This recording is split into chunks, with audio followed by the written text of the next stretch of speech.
The Path of Cooperation by Benjamin Krem's Master. A Master Speaks, Volume 2, page 179.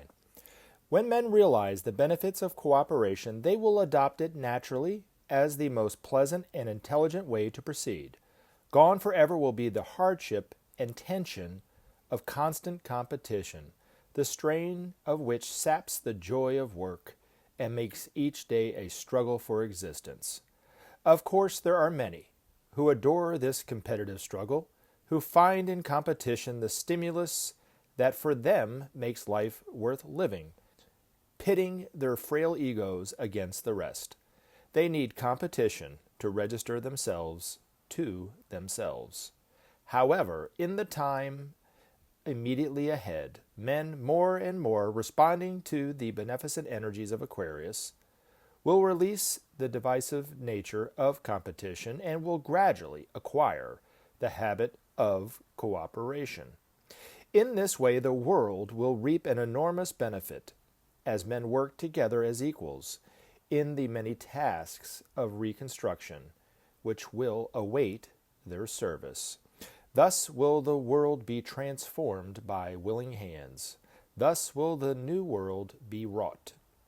Aquarius is another word for unity, and through its gifts of cooperation, that unity will gradually become manifest. Unity will be the hallmark of the new time. For countless thousands of years, competition has held sway. Many are the achievements by which the habit of competition has enriched the forward striving of the race. But, significant as these may be, they are wrought as naught against the possibilities which cooperation would have allowed.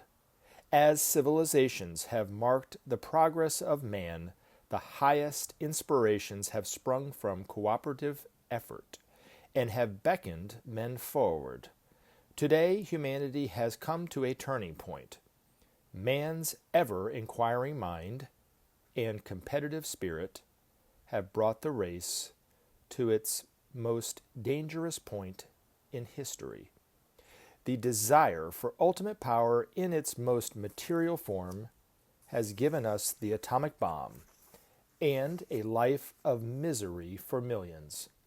Man has thus to enter gladly a new path that will bring an end to destructive rivalry and war, or face oblivion itself. This is the choice which now faces the race of men. Each one must think deeply and take his stand.